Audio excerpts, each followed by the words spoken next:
Amigos televidentes, ¿cómo están ustedes? Una nueva jornada aquí en Temas y Gente Regional en la red Décima TV Comunicaciones, transmitiendo para nuestros 5 canales de televisión en la región de los lagos. Saludamos con mucho afecto a todos y cada uno de las personas que nos siguen a través de la red Décima TV Comunicaciones, desde Osorno hasta Chaitén. Esta otra jornada en que en lo noticioso no son buenas noticias, fíjese. Y la verdad que en este tipo de programa uno quiere ser portador de novedades, de cosas entretenidas, de buenas noticias. Sin embargo, a esto de la marea roja se suma ahora una catástrofe. Y justamente por eso que Chiloé está pidiendo que se declare zona de catástrofe.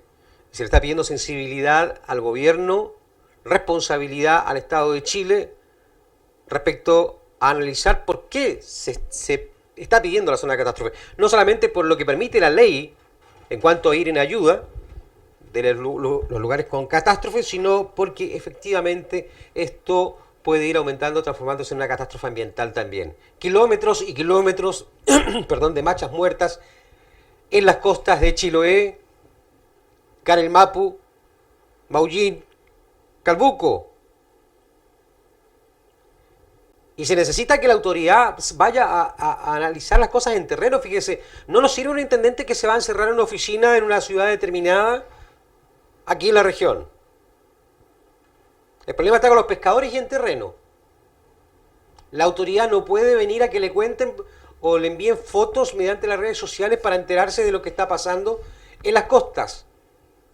No solamente machas muertas, sino muchas aves muertas, productos como el picoroco también en la zona de... y otros productos más.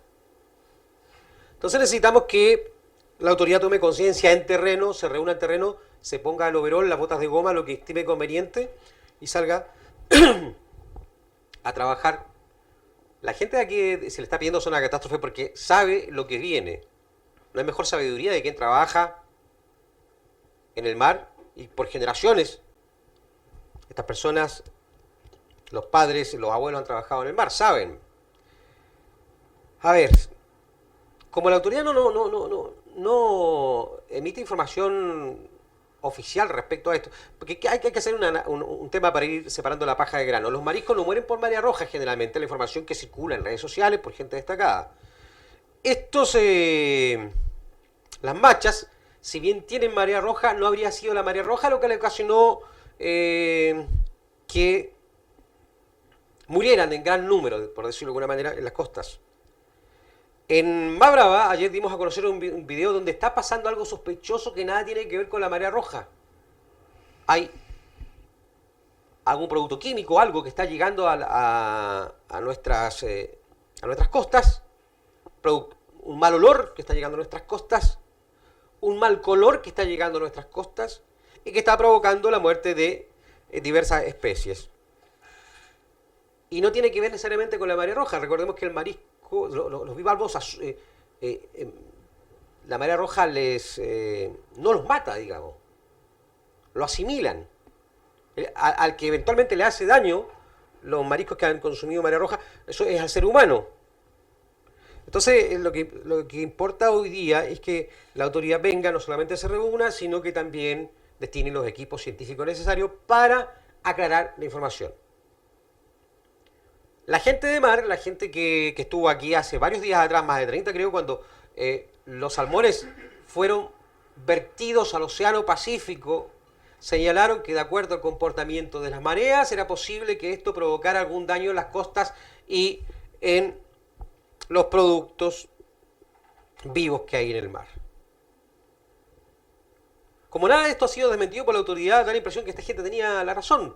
Estas toneladas y toneladas de salmón muerto que fue vertido al Océano Pacífico, aparentemente, o existe la posibilidad, no podemos decirlo con certeza, pero en vista de que no hay estudio científico, tenemos que abocarnos a lo que dijo la gente de mar en su momento, que iba a provocar daños al ecosistema.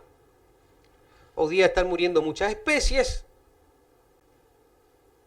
y queremos saber si tiene alguna relación, todo el mundo quiere saber si tiene esto relación con la cantidad de peces muertos que fueron arrojados al Océano Pacífico a la altura de justamente del lado norte de la isla grande de Chiloé. Si esto es así, es importante que la información sea transparente porque le queremos recordar a las autoridades que hay un tema legal respecto al uso y aplicación de la información que tienen en su poder. La idea es que se dé a conocer oportunamente. Bueno, en vista de eso, le mostrábamos, esto, ahí está, eso es lo que está viendo en pantalla, es lo que arrojó el mar. Primero fue este tema de lo que estamos mostrando en pantalla.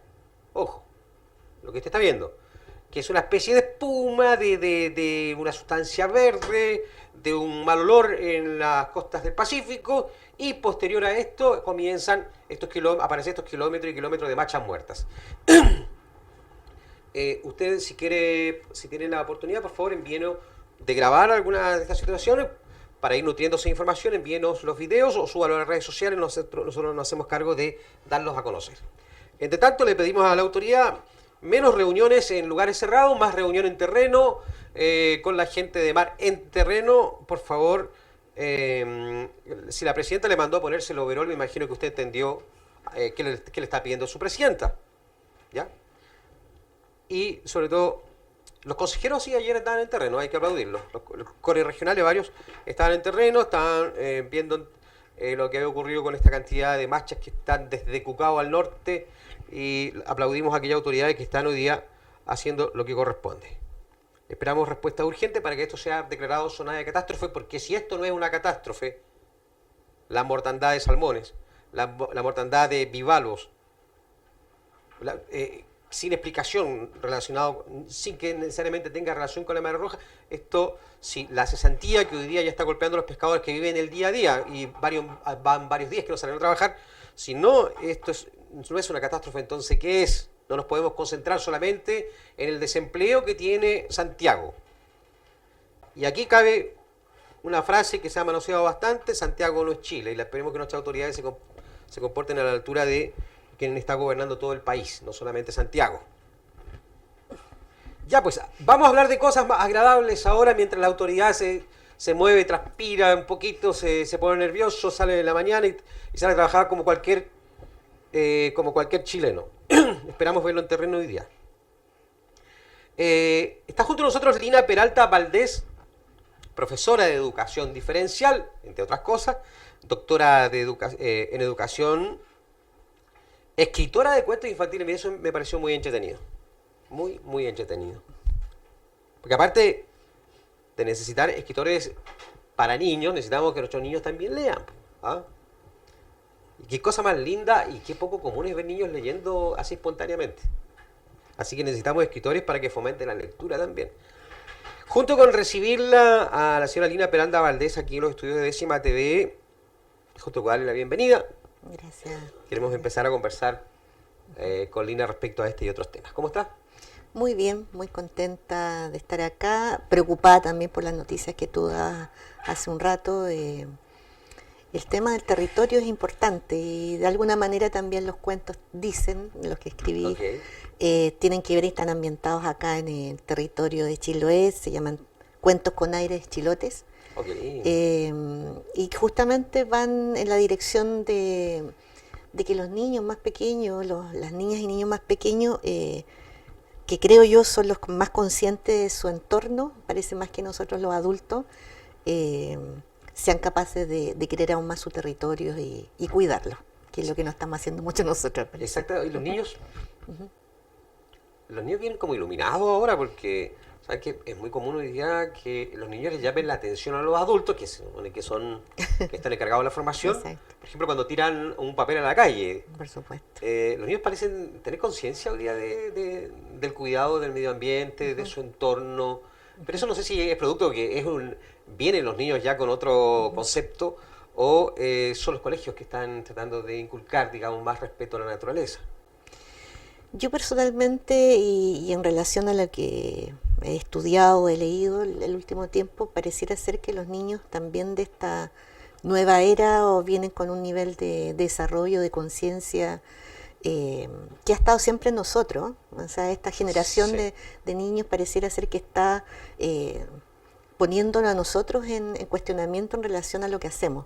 Eh, y esa, como dices tú, no sé si son iluminados, pero si vienen con un grado de conciencia más allá de lo que puedan dar las organizaciones, llámese escuelas o otras instituciones. Uno lo puede ver incluso en los bebés. ¿Ya? Son niños mucho más conectados, mucho más conscientes. Incluso algunos dicen que vienen con elementos que pueden adivinar lo que viene. ¿Ya? En algunos casos se denominó hace un tiempo niños índigos y distintas aseveraciones, pero en realidad son niños mucho más conscientes. Creo que también hay un desarrollo de nosotros como seres humanos que veamos de repente el lado más oscuro. Si hay una parte de desarrollo de conciencia importante de una parte de nuestra tierra, o sea, eso existe también. Hay padres y madres con más nivel de conciencia no solamente de la crianza, sino también de cómo enfrentar la vida.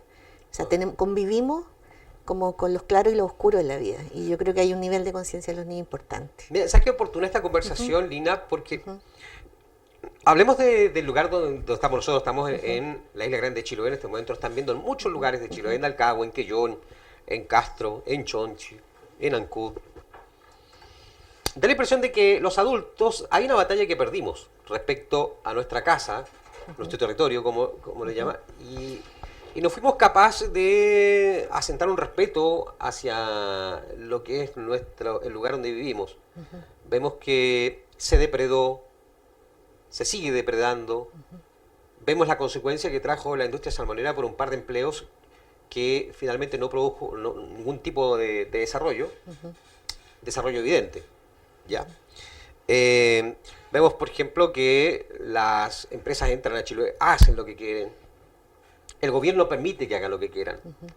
Y nosotros, 160.000, 170.000 habitantes, la misma cantidad de habitantes que tiene Magallanes, que sí parece que tienen otra condición de dueños de casa, toman conciencia que son dueños de casa, no fuimos capaces de poder rayar bien la cancha, digamos. Esta generación que viene será capaz de poner los puntos sobre las i respecto a algo tan lindo como es el territorio de Chiloé, que lograr que se respete. Porque hoy día nosotros lo que estamos hablando, lo que está haciendo noticia desde hace harto tiempo en Chile respecto a Chiloé, es una fantasía, primero que sea en el verano, que se muestran paisajes lindos, qué sé yo. Pero tú muestras el contexto de el otro 70% de Chiloé. En Chiloé depredado, cochino, sucio, con residuos de todo tipo, con mares contaminados.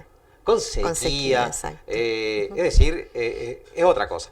Esta nueva generación será capaz, y guiado por quién, digamos, será capaz de revertir esto que hoy día estamos lamentando nosotros. Le hacen la pregunta a una mujer absolutamente instalada en la esperanza. Instalada en la esperanza. En la esperanza permanentemente. Y en ese sentido, mira, yo no solamente creo que estas nuevas generaciones tienen esta mirada más global, más holística, más consciente de su entorno, yo creo que también los que estamos aquí en este minuto, o sea, tú, yo y otros más, están sembrando esa parte, ese camino, también lo están desarrollando.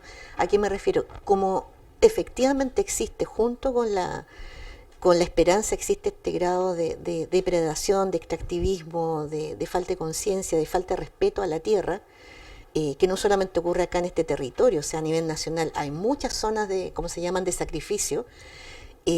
¿Somos zonas de sacrificio nosotros? Yo creo que sí, absolutamente. O sea, en el relato que tú hacías en delante de lo que está ocurriendo en Cucao, en distintos lugares a nivel del territorio de Chiloé, creo que sí, efectivamente, o sea, tanto con el bosque como con el mar, con todo lo que significa, incluso con lo intangible, llámese lo cultural. Yo creo que sí, las generaciones, tengo la esperanza y como dijiste tú, el primer ejemplo, esto que retan a los papás, los niños más pequeños cuando votan, son pequeños ejemplos de lo que podría ser, no sé, los próximos 50 o 100 años. No lo vamos a ver ni tú ni yo. No. Pero sí, yo creo que está en proceso algo que cuando está digamos, un universo, en este caso, en nuestro caso, nuestra Tierra, en un momento de crisis importante, pero no solamente, si lo ampliamos, Ancud, Chile, Latinoamérica, el mundo, estamos en un proceso importante de quiebre como mundo. ¿Ya? ¿Para bien? Yo creo que en este momento estamos en el lado más oscuro. Estamos en ¿Ya? el lado más oscuro. Mucha guerra, mucha sequía, alimentación, digamos, totalmente, se supone que hay mucha alimentación y por otro lado mucha hambruna. Entonces no coinciden estos mundos.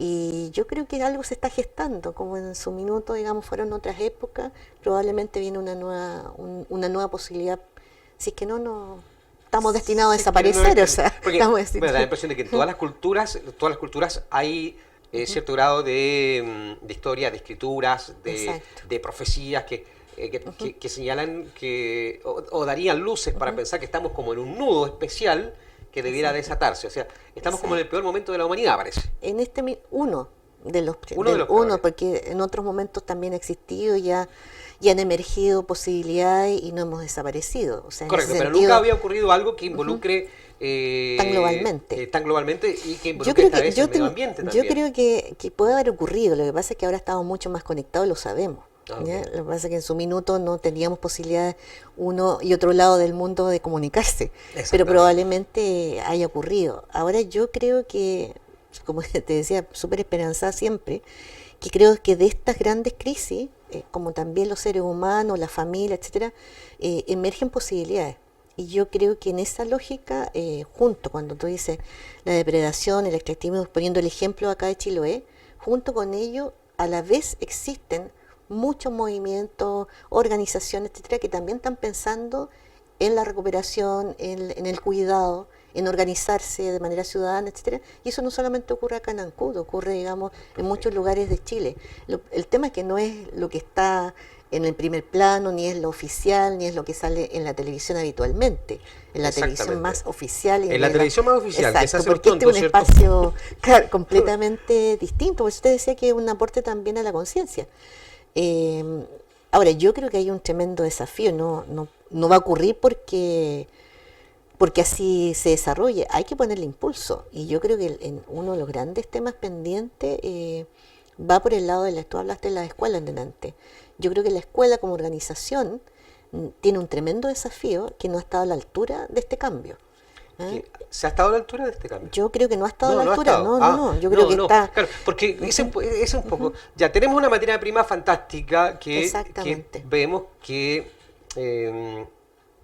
es fácil de que tome conciencia una generación propositiva, Exacto. nuestros niños, pero ¿qué hace nuestro sistema educacional? ¿Qué está haciendo con estos niños? ¿Está a la altura de esta materia prima humana que tenemos, que es de muy buena calidad?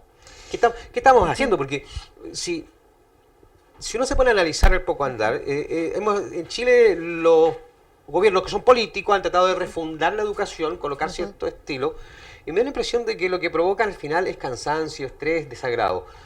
Lo digo objetivamente tomando la experiencia, lo que se ha escrito respecto a la experiencia de nuestros propios niños. Por supuesto. Niños estresados, niños Exacto. que llegan cansados, niños que llegan a hacer una tercera jornada de pega a la casa. Justamente. Es decir, estamos al borde de la sobreexplotación en algunos casos, porque porque algunos consideran que el niño lo que va a hacer no es trabajo, y un niño en realidad cuando se levanta a las 6:30 de la mañana está empezando a trabajar. Justamente. ¿Ya? Y hoy día vemos que no hay un ponerse de acuerdo que es lo que queremos hacer con estos niños, que realmente lo estamos sobrecargando, me da la impresión. No sé, Absolutamente. tú como educadora, ¿cuál es el punto de vista que tienes respecto a ese tema? Tú das harto en el clavo esto de hacer el símil casi de una fábrica con la escuela, de la Me recuerda sobreexplotación. ese video de Sí, Pink Floyd sí, hace mucho tiempo atrás, absolutamente, que está exacto. muy actualizado. Súper Diría. actualizado. Y parece que con tantos elementos, la escuela te hablo como concepto genérico, no ha tomado conciencia que así es. ¿Ya? Efectivamente, la lógica de producción de un modelo económico, efectivamente traspasa todos los niveles de organización. Y uno muy importante para cualquier gobierno o cualquier estado es siempre la escuela. ¿Ya? Sí. La escuela y la educación como factor diría, de posicionamiento político también. También, Y en exactamente. ese sentido, lo que ha estado impactando en la escuela en los últimos, no sé, diría yo, 40 años prácticamente, ha sido una lógica de reproducción social asociado al elemento productivo. ¿Qué significa eso? Meter mucha información en niños que pareciera ser todos homogéneos, iguales, ¿ya? ¿Información para qué? Información que se requiere bastante simple, diría yo.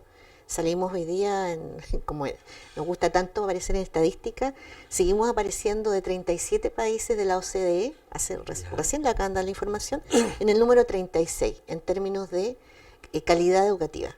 O sea, toda la inversión de los últimos 25 años ha ido casi a un saco roto porque metemos información, curso de capacitación a los docentes sin sentido muchas veces. Exactamente. Y los niños siguen teniendo, niños y adolescentes, los mismos resultados que hace 25 años. Si lo entraron por la lógica de producción, ha sido un muy mal negocio. O sea, ha sido un fracaso. Un fracaso absolutamente. Entonces, si lo hacemos coincidir con esto que conversábamos recién, eso ha permitido que los niños sean más felices, más conscientes, que hayan desarrollado como personas todo su espíritu, etcétera. En absoluto, porque eso ha estado, de hecho, se fueron eliminando cada vez más las humanidades, por así decirlo. La música, el arte, etcétera, reducido y todo concentrado en lenguaje matemática, etcétera. Y si hemos concentrado ahí, deberíamos tener buenos resultados y no tenemos buenos resultados. Entonces, ¿qué está fallando, Lina? ¿Y cómo lo que está fallando, cómo podemos revertirlo como Estado de Chile? No hablemos de gobierno, porque sí, por supuesto. Los gobiernos parece que le hacen mal a Chile, porque cada uno cuando llega a colocar una carga distinta y nunca se logra establecer, digamos, un plan de lo que quiere nuestro país. Los gobiernos gobiernan 4 años y quieren cambiar el mundo, digamos, y eso provoca un grado de estrés importante. Eso es un nivel de egocentrismo muy grande. Exactamente. De querer, por eso es que ahí hay un tema, diría yo, de más allá que un gobierno quiera cambiar, es un modelo de país que queremos. ¿A quién le han preguntado qué tipo de país queremos? No nos han preguntado mucho en general, pero ¿qué tipo de país? Es una pregunta básica para ver qué tipo de educación queremos. Sí, han preguntado harto, el problema es que no le interesa nuestra respuesta. Bueno, pues yo por lo menos yo sentí que no me han preguntado, pero particularmente para tener la definición de qué educación queremos, qué salud queremos, tenemos que pensar primero en qué país queremos. ¿Bien? En esa dinámica hoy día parece ser que las tendencias, por lo menos de los países que se han hecho una pregunta un poquito más seria, es particularmente decir que queremos un país donde las personas, voy a poner ejemplo por constitución, que queremos que tengan un buen vivir. Voy a poner ejemplo de Bolivia y Ecuador, que lo dicen en su constitución. ¿Ya? ¿Cuánto han avanzado en términos de su modelo educativo? No te lo podría decir, están en ese proceso. Perfecto. Pero una primera definición, porque también es una definición indigenista, el buen vivir viene desde sus propias culturas, te dice que un ser humano tendría que comer saludablemente, lo dicen ellos, ¿ya? Tendría que tener un trabajo colectivo, por lo tanto yo lo llevo a la educación y quebro el modelo individualista. ¿Te fijas? Nosotros no tenemos esas definiciones como país, nunca nos hemos sentado, que no sean comisiones de expertos reunidos en una oficina, sino que hablo, digamos, del colectivo de nosotros como ciudadanos. ¿Qué queremos? O sea, si tú le preguntas hoy día a los padres que están estresados con levantar a los niños temprano, no se ven prácticamente, y cuando se ven tienen que hacer trabajos.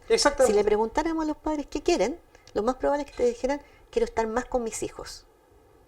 Bien, ¿sí? Interesante. Quiero estar más con mis hijos. ¿Quiere hacer trabajos con sus hijos? No. Quiero jugar, quiero pasear a lo mejor. Es una situación humana básica. Bien, qué interesante. ¿Por qué? Claro, que lo que pasa es que en todo este modelo de desarrollo que pone Chile, que son muy competitivos, pero no sé contra quién competimos al final, porque si fuera, incluso con nuestros vecinos creo que perdimos, porque Chile está repitiendo en varias cosas, digamos. Exacto. Pero no se considera, a diferencia de otros países que ya vienen de vuelta, digamos, la felicidad como objetivo final. Exactamente. Bueno, y hay países que lo colocan así. Hay países que lo colocan así, porque el objetivo final del ser humano al final es la felicidad, digamos. Mira, de hecho uno de los países que siempre se menciona, que es Finlandia, con sus buenos resultados, ellos tienen dentro de su modelo efectivamente lograr un buen desarrollo de salud mental, física, global, y eso está súper asociado a la felicidad. Pero sin estrés. Sin estrés, ellos tienen mucho menos horas, ¿ya? No llevan trabajo a eso, mira, han ido miles de comisiones a ver Finlandia. Lo ven, pero no lo aplican, ¿ya? Pero yo creo que esto no es un tema de un grupo, ni de un gobierno en particular. Es poder sentarnos en algún minuto, ahora que está todo este proceso, lo voy a asociar, pero si realmente tuviéramos espacios constituyentes, uno de los temas que hay que abordar es la educación, ¿ya? si tenemos espacio para definir la Constitución que dice efectivamente Ok. qué tipo de educación, el derecho a la educación, etcétera, un gran tema es qué tipo de educación, porque eso lo puede decir la señora que está atendiendo el local del mercado acá municipal, lo puede decir un experto, todos tienen derecho a decir qué Perfecto. tipo de educación quieren. Todos tienen Todos derecho. tienen derecho, o sea, ¿Qué, esto no es un tema de unos pocos. y Lina, ¿qué Ujú. tendríamos que, a tu juicio, cuál sería la forma ideal que debiéramos nosotros abordar tomando nuestra idiosincrasia, Ujú, no la idiosincrasia ni la historia de Finlandia, ujú, por supuesto. porque la verdad que ellos, perfecto de lo Ujú, que están haciendo, exacto, han pasado por muchas cosas para llegar a esta madurez también, por digamos. supuesto. Ujú. ¿Qué tendríamos que hacer? ¿Cuál es la educación que te imaginas que sería la mejor para nuestros niños? ¿Cómo tendríamos que abordarla? ¿Cuándo tendría que empezar el proceso educativo? Mira, yo con esta posibilidad que tuve en su minuto por estar haciendo justamente el tema del doctorado, tuve la posibilidad de estar en Barcelona. ¿Ya? Entonces, siempre nosotros, yo me formé en pregrado hace muchos años, pero siempre se miraba la innovación que había en España en educación. Siempre fue un informante clave. Y particularmente hoy día también es posible ver un poco, dando respuesta a la pregunta que tú me haces, de cómo se está haciendo en otras partes, que nosotros también lo podríamos llevar a cabo. Particularmente ellos han desafiado el sentido utilitario. ¿A qué me refiero? Que siempre los niños tienen que partir una determinada etapa aprendiendo a leer y escribir. ¿Ya? Ok. Te lo dice, no sé, Sí. todos sabemos que en primero básico todos los niños, entre Tiene que comillas, estar deberían estar leyendo. perfecto. Bueno, en general eso, y esto es información muy antigua, que tiene que ver con el desarrollo de los niños. Los niños no están preparados en ciertas etapas para adquisición de información de este estilo. Entonces, ¿qué se respeta? Se respeta el desarrollo biológico, ¿ya? Y psicogenético de los niños, o sea, efectivamente, y eso lo hemos perdido. Ok. O sea, casi volvimos y pretendemos que los niños sean pequeños adultos. Y eso fue de Claro. una etapa casi, digamos, muy de edad media. ¿Ya? Entonces, ¿qué se ha vuelto? A respetar los ritmos de los niños. ¿Qué significa eso? Los niños aprenden jugando. Esto no Aprenden es una pérdida de jugando. tiempo. O sea, los niños, los bebés, los niños chiquititos, aprenden jugando. Esto no es un recreo. ¿Ya? Entonces, ¿qué les pusimos? Jardines, instituciones infantiles muy reguladas, muy escolarizadas, donde los niños dejaron de jugar. Y ahí es donde tú Mm, tomas decisiones y avanzas. ¿Ya? Entonces, ¿qué han hecho ellos? Es partir más desfasados. Los niños podrían, ¿ya? Hay algunas metodologías como por ejemplo Waldorf, etc., parten cuando el niño puede aprender a leer cuando está en condiciones. Eso significa entre 7 y 8 años. ¿Ya? entre 7 y 8 7 y años. 8 años. Entonces tú dices después, bueno, esos niños después tienen problemas de... No, logran tener resultados internacionales muy buenos. Bien, qué bien. Entonces uno podría Eso decir, es contrario a todo lo que, lo que nos han absolutamente, vendido a nosotros, digamos, exactamente. ¿no? Entonces, ¿qué diría uno? Si tú me preguntaras la educación ideal, que no es tan ideal, es bien real, es que efectivamente los primeros años, llámese de 0 a 6 años, tuvieras una educación muy libre, muy acompañada Ok. por adultos, en este caso por especialistas, las educadoras, etcétera, pero que den espacio a que el niño logre en forma independiente, colectivamente también, desarrollar como él quiere ver la vida. Y eso significa, porque nosotros entendemos, bájate de ahí. Antes uno se subía a los árboles, ¿no es cierto? Sí, correcto. Bueno, ahora es tremendo subirse a un Hoy día lo árbol. llevan al médico porque el niño tiene hiperkinético, dice. Exactamente. Y eso es absolutamente natural. Si tú no le permites eso a un niño, lo estás desafiando a ser un adulto completamente desfasado de su ser, de su esencia. El Mm, juego es el principal motor del aprendizaje. ve qué interesante. Ujú. Hay que refundar el concepto, Absolutamente. refundar la educación en Chile. Sí, si tú me preguntas, diré, yo las escuelas, en eso me vuelvo bien extrema. Hay un autor que se llama Iván Illich que te dice eh, desescolarizar. ¿Ya? Ok. Hay un gran movimiento a nivel nacional de lo que se llama homeschooling, que los padres están educando en casa. En casa, En sí. casa, eso se está dando harto. Grupos, grupos de padres reuniéndose y haciendo escuela distinta, Ujú. saliéndose del sistema. Saliéndose. El Ok. problema de ello, que es un poco el cuestionamiento, es que eso en general lo hacen familias con más conciencia, incluso con más recursos. Y con más recursos, sí, sí, Bueno, correcto. el tema que hace el gran conjunto de alumnos que está en la escuela tradicional. cómo yo puedo ingresar estas nuevas miradas dentro de la escuela. Y yo creo que ahí tiene harto que decir los docentes, harto que decir, harto que estudiar, harto que incorporar, porque Pero yo también los docentes pueden hacer, o sea, me refiero, sin desmerecer la docencia en Chile, pero muchos de estos docentes fueron formados justamente con esta anti-educación. Entonces tienen conceptos que son súper cerrados. En el día a día me ha tocado vivir, por ejemplo, hay personas que tienen un trauma ya para especialistas que trabajen con la salud mental, con el tema del CIMSE. Es decir, todo lo hacen en función del CIMSE. Tenemos sostenedores que están todo en relación al CIMSE, sus educadores, su asistente de la educación, todo CIMSE aquí, CIMSE, y traspasan ese grado de competitividad a los niños que no tienen ni idea de qué cosa es, pero saben que se viene el CIMSE, hay ensayo del CIMSE, y la próxima semana se toma el CIMSE. Exacto. ¿Es posible que con esto cuadrado de muchos educadores que tenemos, modificar este asunto de la forma que se están haciendo en Chile las cosas? ¿Es posible que de este tipo de educadores vengan buenas ideas? Yo creo mucho en los profes también, en los educadores. Yo creo que ahí puedo relatar un poquito una experiencia que tiene que ver con lo que fue objeto de mi investigación doctoral, porque eso es aplicado, ¿ya? Fue un modelo aplicado. Hablemos de eso, me interesa. Yo hice un diseño de un modelo de acompañamiento a profesores que recién egresan de la profesión, ¿ya? Como pedagogo, en el sistema municipal. Cómo acompañar a estos profesores en su primer ejercicio profesional.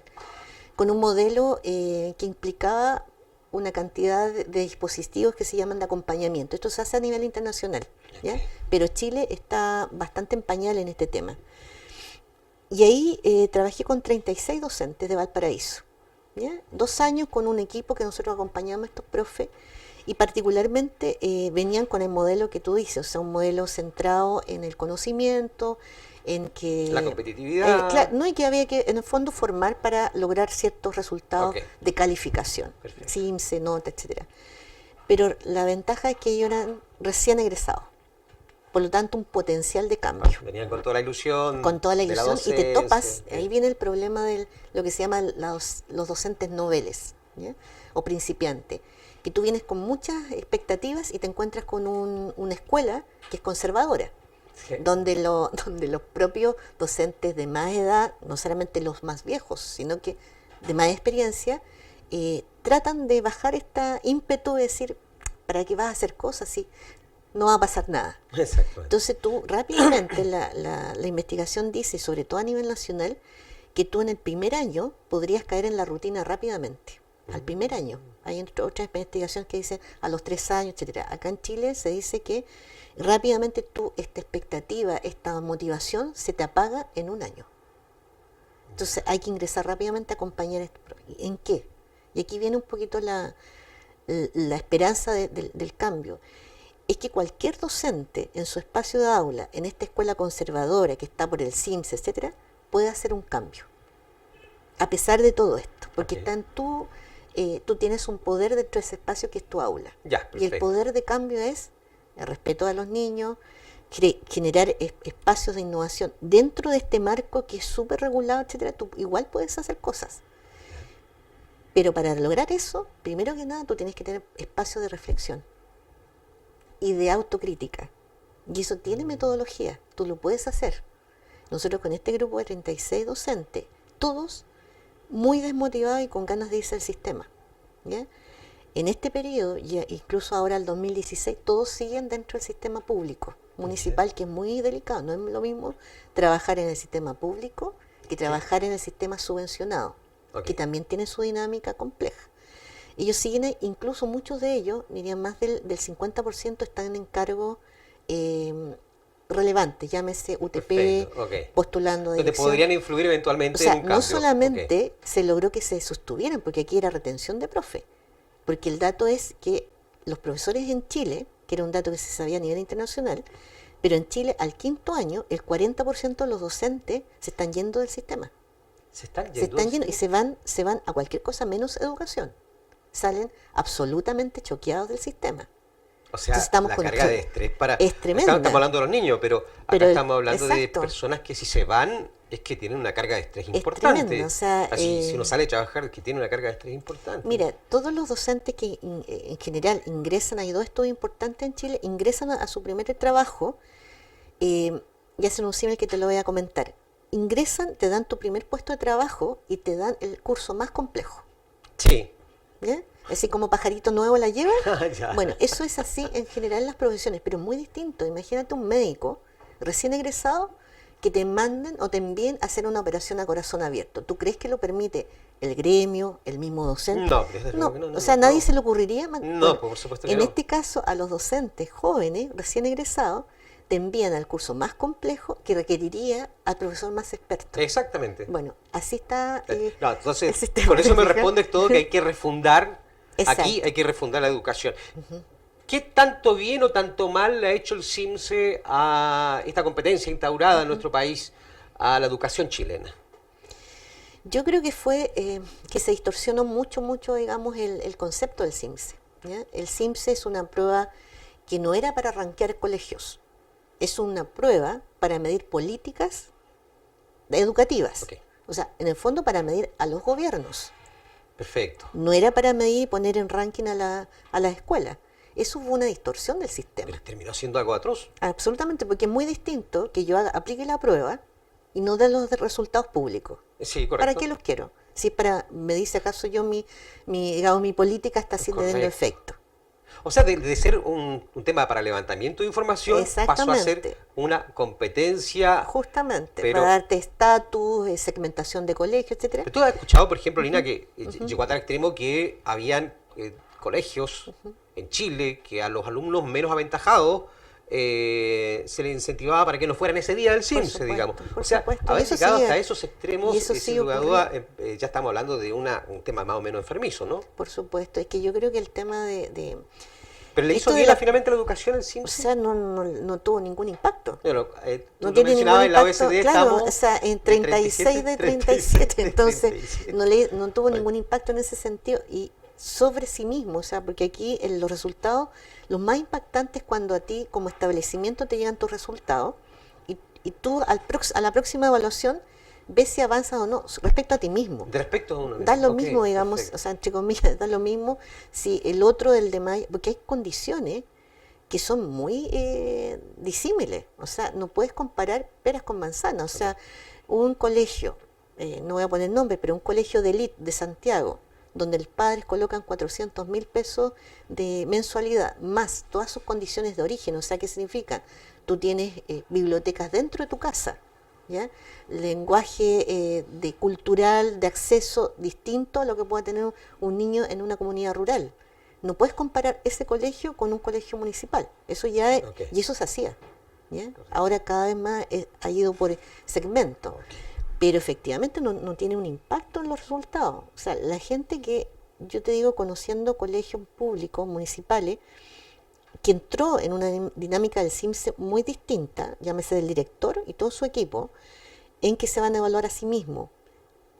Yo me acuerdo, hay un ejemplo, una escuela en Valparaíso muy interesante, de un sector muy duro, que es Rodelillo en Valparaíso, es de sector de mucho narcotráfico y microtráfico, una escuela que tenía 150 puntos de CIMSE. ¿Ya? Y en el periodo de 10 años lograron repuntar hasta 250. ¿Ya? Pero ha sido el trabajo que tú ves interno, no ha sido la preparación exclusivamente para lenguaje y matemática. Ok. Hubo un cambio, la directora con su equipo, hubo cambio de personal, en parte. Gente que estaba muy desmotivada y no hacía nada, cambio de personal. Se acercaron, incluyeron a los apoderados. O sea, ahí no cambió el CIMSE, ahí cambió una cultura escolar. Una cultura escolar. Y eso es posible. Ya es posible. Y es Mira, posible. repasemos sobre un tema. Las tareas, la carga que se da a la familia con las tareas para la casa. ¿Son necesarias las tareas para la casa? Solamente por un tema estadístico, lo digo. Consideremos jornada laboral lo que el niño hace desde... Porque está planteado así, porque no está planteado hoy día en estricto rigor como una jornada donde el niño va a un lugar de esparcimiento, para aprender jugando. Ese no es el caso hoy día. Exacto. Ese no es el caso. Así que hablemos de la jornada de trabajo que tiene este niño. ¿Son justificables, bajo algún punto de vista, esta tercera jornada que es las tareas para la casa? Yo creo que es en absoluto justificable las tareas, Las tareas son... ni siquiera las tareas para la casa, Ni siquiera las tareas para la casa. las tareas, porque la tarea, imagina el concepto, una tarea es una carga, Una carga, claro una que carga, sí. entonces el trabajo porque ¿para qué haces tú un trabajo? Llámese lo que conocen los padres, un trabajo de investigación, que lo hacen incluso desde el prekinder o el Desde kinder, o sea, porque sí. te hacen incluso disertar a los niños. Sí. Ok, algo que puede, un trabajo escolar tiene que ser súper gratificante, ¿ya? Y lo gratificante es que tú aprendes. Y lo pasa bien. Y lo pasas, porque siempre cuando tú aprendes, lo pasas bien. Exactamente. Eso es condición sine qua O sea, non. si no Cuando está pasando eso, es algo porque está fallando. no estás aprendiendo, Ok, perfecto. está haciendo una carga. Entonces, cuando un niño disfruta con un trabajo escolar, es porque el docente hizo el clic exacto entre lo que el niño necesitaba, y tú lo estás viendo como mediador, ¿ya? Y lo que tú le propones para lograr llegar a acceder a ese conocimiento, habilidad, etcétera, o actitud, ¿ya? Pero si no está presente un buen mediador, que puede ser, digamos ahí, en la familia me parece súper interesante, un buen mediador puede ser la abuela, puede ser una persona ajena a la familia que está con el niño, pero si no está en comunión con la escuela, esto se transforma en una tarea. Tratemos de sacarla rápido, de menor esfuerzo, no sé si aprendiste, pero terminan muchas veces Exactamente. completando los padres o los hermanos las tareas de los niños más chicos, por ejemplo, y Sí. nadie aprende. Sí. Es una carga. Entonces, yo creo que la definición de tarea es un muy mal concepto. Yo creo que el trabajo escolar, el aprendizaje, es in situ, vivenciado, ¿ya? Ahí hay un montón a esta altura del partido, digamos, hay una serie de elementos teóricos. Hoy día las neurociencias, ¿cómo aprendes mejor? Y cómo aprendes mejor es vivenciándolo. Ok. La persona, no sé si tú sabes andar en bicicleta. Algo sí. Ya, eso tú lo aprendes y no se te olvida nunca. Igual No. que las personas que tejen, nunca se le olvida. Y eso tiene una explicación eh, neuronal, porque eso te queda muy impregnado, muy Ok. en la impronta. Entonces tú dejaste de andar en bicicleta, tomas la bicicleta y sabes lo que tienes que hacer. Exactamente. Bueno, eso uno debería llevarlo a todos los elementos del conocimiento Mira qué que para interesante. ti sean gratificantes. Qué bueno, ¿ah? ¿Eh? Qué buen ejemplo. Entonces, Qué buen claro, y ejemplo. eso Lo que uno- aprendes con agrado generalmente no se te va a olvidar. Muy bien, pues, muy bien. Exactamente, o sea, los espacios, el otro día conversamos con una amiga que uno recuerda, por ejemplo, con sus padres, ¿ya? Los buenos recuerdos. Uno tiene buenos, más o menos. Sí. Bueno, los buenos recuerdos siempre están asociados a momentos gratos, por ejemplo, a cuando uno tenía una cierta complicidad con su papá o su mamá, iba a comer algo rico una vez al mes, Exacto. ¿ya? Que nos acordábamos de eso. Eso es lo mismo en relación al aprendizaje en la escuela. Uno se acuerda de un profe, ¿ya? O una profesora, un profesor, o un momento de aprendizaje, porque fue súper grato. No se lo olvidó nunca más. Ve qué interesante para la reflexión de los mismos docentes hoy Por día. supuesto, sí, eso es. Evaluar cómo se está llegando al alumno, cuál es el nivel de agrado que tiene el alumno en su clase. Está diciendo algo importante. Y qué bueno para nosotros los papás también, Es absolutamente lo mismo. porque cuando nuestros niños, nuestras niñas, nos dicen que les gusta mucho esa clase, algo Poner bueno está atención. pasando, Exacto. pero con la misma lógica, cuando sentimos que se está estresando en una clase, Exacto. algo ahí está pasando y es importante tomarle atención, Exacto. hacer la lectura necesaria de aquello, porque probablemente se requiera también una conversación con el docente respecto a la Justamente. forma que está llegando a nuestros hijos. Bueno, ahí yo creo que también tú hablaste harto del tema de los docentes y su carga. En la última, digamos, en lo que hubo de carrera docente, el cambio de carrera docente, se habló mucho de la carga laboral. Esto de que no tuviesen un 50% en el aula y 50% para preparar una clase. Eso le afecta a los docentes. Eso le afecta. Hoy día se llegó, digamos, a una cifra menor, ¿ya? De Ya, un 35. no estoy tanto, no claro, tengo presente hoy día. de aquí, digamos, ¿Se logró modificar? Se logró modificar, Ok. pero no los docentes pedían 50 y 50%, que es más o menos lo que se da a nivel internacional. Que, ¿ya? claro, que es lo saludable, digamos, ¿no? Exactamente. pero 50% preparando la clase y 50% frente a tu... me parece muy que es lo razonable, ideal. ¿no? ¿Te fijas? Mira, fíjate que los profesores más jóvenes, que el tema que te mencionaba, cuando entran a trabajar en varios países a nivel internacional, sobre todo los nórdicos, etcétera, nunca entran con una carga completa, no entran con 44 horas.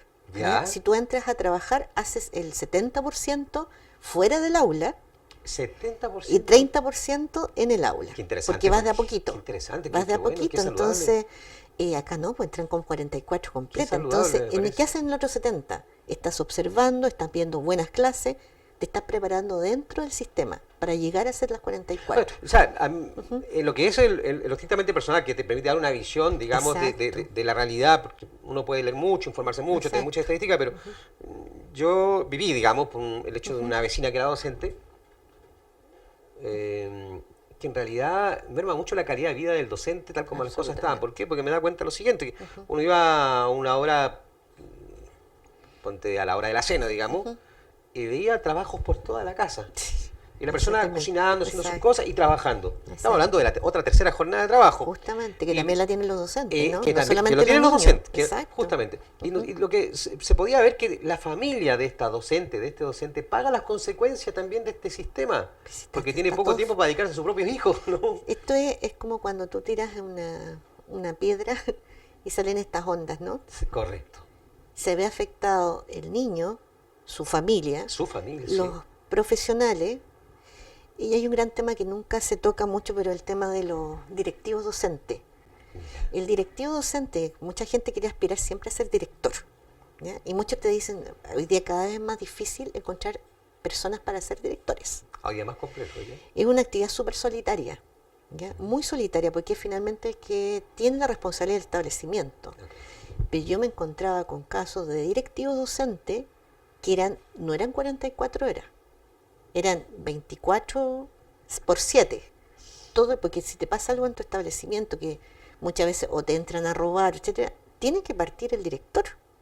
Entonces, cuando hablamos de estas ondas que se van prolongando en términos del sistema, se ve afectado toda la gente que trabaja, incluido el personal auxiliar, etcétera. Entonces, la escuela como estructura no es una cuestión menor en términos de que pase por ella un sistema que es muy poco humanista, ¿ya? Que ve justamente este tema de la competencia, y va abandonando al ser humano, y no lo abandona solamente al niño, abandona a cada uno de los que están participando de esta institución. Entonces, yo lo encuentro grave. Hay un autor, digamos, que de hecho estuvo hace poquito en Santiago, que es Claudio Naranjo, que es un médico psiquiatra gestaltista que se dedicó al tema también educativo. Y él decía, efectivamente, lo que se ha abandonado acá es la humanidad de la enseñanza, ¿ya? Y aquí son afectados, como decías tú, en la familia, pues tú entras a una casa de un profesor y va a tener todo el material repartido, las pruebas, etcétera. Sí, correcto. Y de repente una pequeña escuela también. Claro, y tienes el nivel de cantidad de licencia por estrés, por agotamiento, porque tienes lumbago, que muchas veces han conformado lo que se llama el síndrome de Burnout, que lo tienen también los funcionarios de la salud. Ya que la traducción es estar quemado. Ya estás absolutamente agotado y tienes sintomatología que va de la irritabilidad, dolores de cuello, que eso yo siempre lo mencionaba, las cuerdas vocales, etcétera, y mucha tensión. Y vienen las licencias. Mire qué interesante. Entonces, aquí, enferma. Un poco resumiendo, aquí hay que refundar el tema. Y la gran pregunta, ¿por dónde empezamos?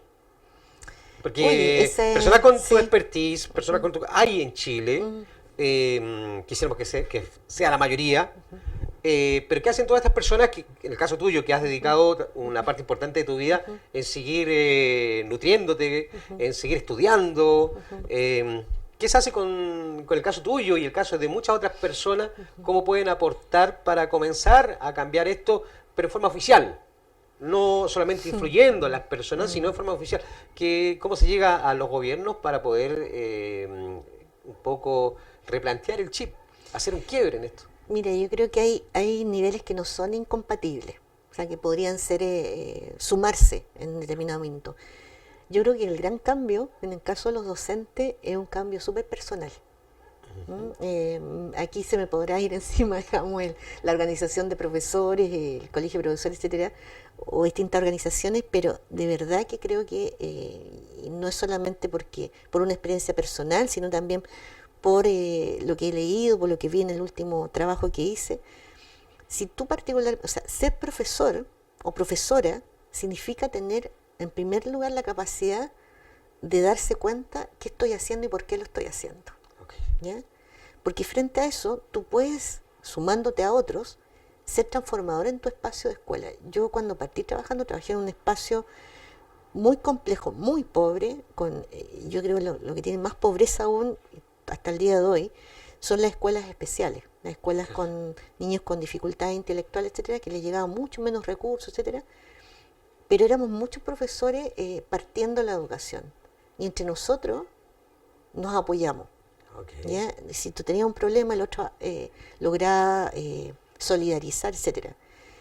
Si eso no está en tu impronta como docente, que es saber que tu trabajo docente es colectivo, no es individual. Pero si lo haces individual, puedes morir en tu sala. Exactamente. Exacto, o sea, tu sala no es un espacio... Y le falta un poco más de rebeldía quizás a los docentes creo, respecto a reclamar esto que es como más de fondo. Yo creo que el espacio que sí se reclamó, y eso es real, o sea, esto cuando te hablo del 50-50%, hay un espacio que es necesario reclamar, que es el espacio de reflexión colectiva, que no es el consejo de profesores habitual en que sea información administrativa ni nada de ello. Es un espacio de construcción colectiva de su escuela, donde tiene mucho que decir el directivo docente, pero fundamentalmente los profes. Entonces, eso sí que hay que reclamarlo con fuerza, porque yo es con el otro que me reformulo, ¿ya? Es con otro que yo pienso la escuela distinta. Es con otro que yo hago actividades que, si a mí me es complejo, le pido al otro. Pero lo que está fracturado en nuestro país, no solamente la educación, es justamente la solidaridad, lo colectivo, porque está instalada la desconfianza por la competencia. Somos malos para trabajar colectivamente los chilenos, me parece. Me da la impresión que estamos quedando al debe de mucha en esa área. Yo tendría que decir sí. que en este minuto, pero hay mucha experiencia de trabajo colectivo. Todas las escuelas, eso que te decía yo de la escuela está muy complicada en Valparaíso, una escuela que está fragmentada completamente y que logran reposicionarse. O sea, el cambio parte del mismo docente muchas veces. Eso es lo que te digo yo. Eso, ahora tú me hablas del oficial. Yo creo que aquí hay un cuestionamiento severo, digamos, a las instituciones que dan directrices. Hoy día tenemos un sistema que tiene Superintendencia de Educación, Agencia de Calidad, Ministerio de Educación. Hay como harta pega para harta gente que al final no logra dar con el... Sí, yo no sé si aumentó tanto los cargos, pero sí que efectivamente cuando tú fragmentas harto y no te has hecho la pregunta principal... ¿Para qué lo estás haciendo? ¿Para qué lo estás haciendo? O sea, lo que llega a la escuela es finalmente un discurso muy contradictorio. Me piden que sea innovador, pero después me piden que trabaje para el CIMSE. Entonces me estoy moviendo como con estas fracturas, digamos, de discurso. Bueno, es interesante que a lo mejor a la presidencia llegara un profesor para tener otro punto de vista sobre las cosas. Un profesor rebelde, innovador, qué sé yo. Quizás necesitaríamos algo de eso.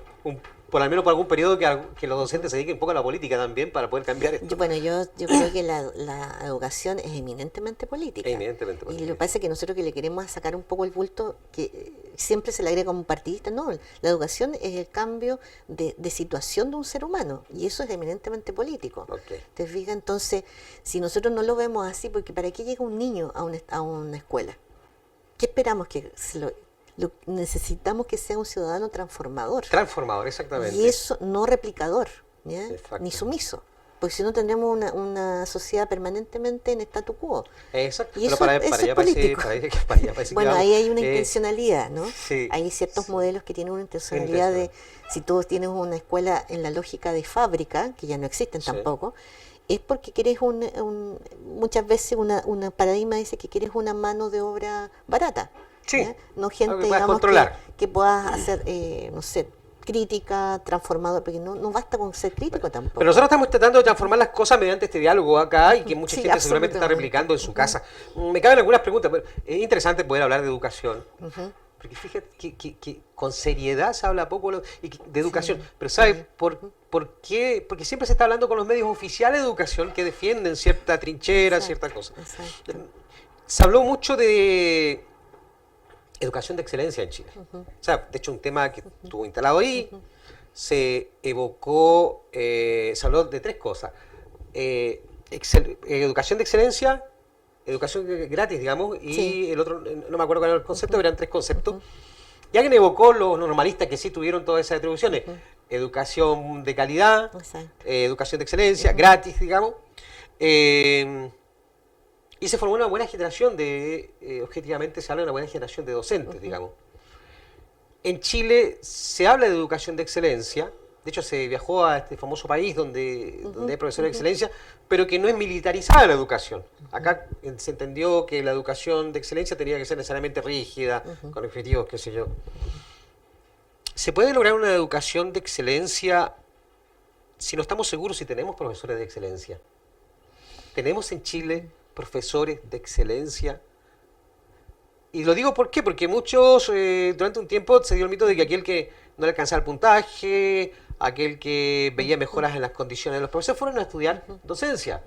Inclusive muchos fueron a estudiar docencia a lugares donde aquellos de otra generación consideran que no se le podían dar todos los conocimientos, porque se estudiaba los fines de semana, Sí, se estudiaba a distancia. qué sé yo. ¿Tenemos profesores de excelencia suficientes en Chile para lograr una educación de excelencia? Mira, yo creo que un tema que no se ha abordado de la mejor manera, creo yo, porque se ha introducido recursos, que es la formación de docentes. O sea, ya estamos hablando de las escuelas de educación en Chile. Bueno, las escuelas de educación también están absolutamente atravesadas por un modelo que es bien escolar. ¿A qué me refiero? Los profesores universitarios que están en la formación de docente tienen súper poco tiempo también.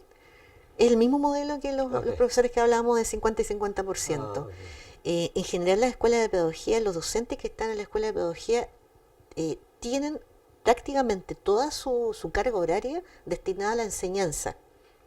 En aula. En aula. En aula. O sea, no entonces, prepararla. Es la misma. Entonces, y hay otra línea que es docentes que se dedican a la investigación. Poca en Chile, desde mi punto de vista, en educación. Ajá. Poca. Y de aplicación práctica muy poca. ¿Ya? Entonces, también ahí tienes un cuello de botella importante que abordar, que es la formación de profesores, porque el modelo normalista, que también, a mí me encantó cuando yo llegué a Ancud, que aquí existió una escuela normal que dio mucha información a Chile también. Sí. La escuela normal de acá de Ancud. Es que ese profesor normalista fue preparado para un momento muy distinto al que vivimos hoy día. ¿Ya? Se estaba conformando un sistema nacional de educación, ¿ya? Por lo tanto había que normalizar, por eso el concepto normalista. ¿Ya? Entonces, además, los normalistas eran jóvenes que venían había ascenso social a través de la educación. Claro, entonces, sí. La capa de jóvenes que llegó, la capa, digamos, cultural, económica, etcétera, eran familias de escasos recursos donde se les dio la posibilidad. Entonces, son profesores tremendamente agradecidos con el país. Con el país, ok. ¿Ya? Por lo tanto, tú ahí tienes la poética del profesor normalista, que era el profesor absolutamente entregado para aportar al país, que además estaba formando un sistema nacional de educación. Toda su vida estaba dedicada al tema de la educación. ¿Tú te acuerdas de ese profe normalista? Porque él enseñaba, porque estaba además conformando, se sentía parte de la conformación de este país. Ya. ¿Te fijas? O sea, él se sentía como refundando, que es lo que nosotros hablamos hoy día. Exactamente. Okay. Y además enseñando a niños con su misma historia. ¿Te fijas? Entonces, es muy bonita la historia de la conformación de la escuela normal. Pero si tú me preguntas, súper distinto al contexto que hoy día vivimos como formación de profesores y como país además. Entonces, yo creo que hay muy buenos elementos que uno puede tomar de ese modelo de normalista que se fracturó el año 73. Ok, perfecto. Te fijas, pasan a la universidad. O sea, antes de ir a otro país a mirar, hubiéramos visto este modelo exitoso acá en nuestro país. Ese es un modelo acá en Chile. Hay modelos latinoamericanos que no fueron nunca vistos. Hay un modelo boliviano del altiplano maravilloso. O sea, tú tienes cosas acá, pero no las viste. Bueno, pero es que nosotros, Chile históricamente siempre ha mirado para Europa, para Francia, Alemania, etcétera. Sí. Pero particularmente en la escuela, yo lo que digo es la formación de profesores de excelencia necesita y pasa por echar una mirada a cómo está la formación de profesores y ese modelo, y ahí hay mucho que hacer. Hay mucho que hacer. O sea, me da razón de que no estamos rumbo a formar gente de excelencia. Mira, aparte que para formar profesores de excelencia, yo hablé con los profesores normalistas en el momento, tuve la oportunidad de conversar con varios, digamos. Pero me llamó la atención que hoy día, aplicando los criterios que se aplicó en ese momento para seleccionar quién iba a ser profesor normalista, hoy día estaríamos en problemas. Sí, exacto. Porque evidentemente postulaban 10, quedaban 2. Sí. Exacto. ¿Ya? Hoy día que se podría decir que eso es segregación, No, pero una segregación tiene... necesaria, porque incluso se consideran aspectos psicológicos que son importantes. Hoy día muchas personas que tienen una carga psicológica probablemente hubieran, o algún problema, algún tipo de trauma, por no hubieran supuesto. quedado seleccionados. Se consideraba incluso la compatibilidad de la salud, si tú tuvieras problemas de salud. Sí, porque además te enviaban a sectores rurales como tu primera... Por ejemplo, Todas esas alguien que cosas, cae en claro. depresión con facilidad Exacto. o que es demasiado social, digamos, y le complica, quedaría fuera automáticamente porque lo mandaban efectivamente a lugares inhóspitos, me imagino, Eran que en el puestos sur, en una isla con muchos Exacto. días grises, Exacto. evidentemente que la selección era rigurosa. Exacto. ¿Estarían dispuestos nuestros docentes hoy día a pasar ese colador que pasaban estos? Que yo creo que los docentes Profesor pueden estar excelencia. dispuestos. Lo que Sí. pasa es que el sistema te abrió la cobertura. En pedagogía fue como surgen en este tiempo que hay mucha humedad, todo lo que son las callampas, Sí, digamos, claro, en hongos, el que sí. taller. Sí, Porque pues. en pedagogía eso fue tremendo. O sea, la cantidad de matrícula ofertada Sí, era correcto. enorme. Sí. O sea, de hecho, hoy día tienes cerca de 3.000 docentes que salen cada año. ¿Y qué pasa con ¿Qué todos los egresan? docentes? Esa es la pregunta. O sea, ¿Hay en más distintas docentes partes. de los que necesitamos? Hay más docentes de los que necesitamos. Y está mal repartido porque fíjate que faltan educadoras de párvulo. Faltan educadores de Faltan párvulo. Mira educadores qué de bien, qué párvulo. importante. ¿Te fijas? Ahí Ahí hay un tremendo debiera tema. tener la formación de un ingeniero. Absolutamente. Porque es muy importante. Estamos Absolutamente. hablando de... es como el agricultor que no sabe tratar la semilla que va a Exacto. plantar, digamos. No, la educadora de párvulo Se requiere ese es sí, creo que debiera ser la mejor pagada en Chile, la mejor pagada. la mejor formada, la mejor cuidada, porque imagínate esos primeros 6 años. Son fundamentales. Son fundamentales, entonces, y eso no se ha visto en absoluto como una intencionalidad, se ha dicho mucho por distintas organizaciones, incluyendo esta Educación 2020, lo dijo muchas veces esta comisión de expertos, donde hay que poner mayor cantidad de recursos, es en la primera infancia, en la formación de educadores. Bueno, a la luz de todo lo que sabe y lo que hemos conversado, Exacto. es muy importante esa etapa. Lina, ¿sabes qué? Es interesante conversar contigo, ojalá pudiéramos conversar en otra oportunidad. Yo no sé si tú te quedas en Ancud, vas para otra parte. Voy y vengo en este Bueno, minuto. cuando venga entonces, Sí. porque me interesaría en otra oportunidad hablar bueno, hay materias que tú dominas muy bien, de hecho, tu faceta de escritora me gustaría también poder conversar en otra oportunidad. Bueno, era lo digo, digamos, súper cortito, pero en realidad yo estuve 3 años acá en Ancud viviendo, y en ese periodo surgieron estos cuentos con aires chilotes. Cuentos con aires chilotes se Cuentos llama. con aires Ok. chilotes para los niños más pequeños. Son 3 cuentos, uno que tiene que ver con, uno es La guardadora de semillas, que toca el tema justamente del trafficking el intercambio de semillas. El segundo cuento tiene que ver, se llama Pablo y el nido, con el cuidado de las aves, en este caso. Ahí estamos viendo algo en pantalla, ahí por están si acaso. saliendo, Qué digamos, lindo. algo que es una familia de Chercanes. Ajá. Y el tercero es de las papitas acá en Chiloé, pero particularmente que me llamó mucho la atención, que era el tizón. Entonces se llama A la sombra del tizón. A la sombra del Al tizón. sombra- Entonces, son cuentos bien pertinentes en términos de la realidad, y partiendo con lo que tú iniciaste el programa, del cuidado del medio ambiente, como lo dice la presentación del cuento, que ganó un fondo del libro, ¿ya? Ganó un fondo del libro de creación, y por eso lo vamos a presentar acá en Ancud, en Castro, etcétera, pero partiendo en Ancud. ¿Cuándo? Ahí estamos viendo cuando Perfecto. sale de... Bueno, ahí queremos estar Sí, nosotros para tener la excusa de absolutamente. traerte a este set de televisión y poder Totalmente, conversar totalmente. sobre... ¿Sabes lo que pasa? Que es interesante conversar. Yo sé que este programa se sube a las redes sociales, pero es importante de que luego de esta conversación lo pongamos todos de acuerdo y lo pongamos las pilas.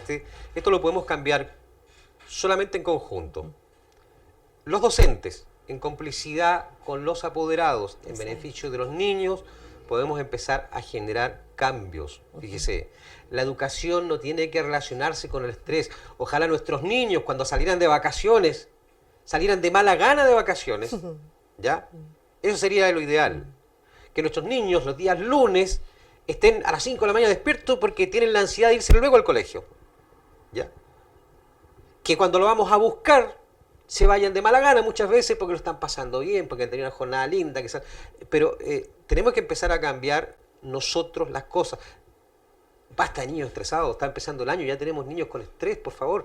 Y como dice Lina, hay que empezar a ponerse un poco rebelde en algunas cosas Y con lo que hay que rebelarse es el daño que estamos haciendo a los niños. No son trabajadores de carga, de la carga, al menos con la carga que nosotros le estamos exigiendo. Que sea un agrado la educación.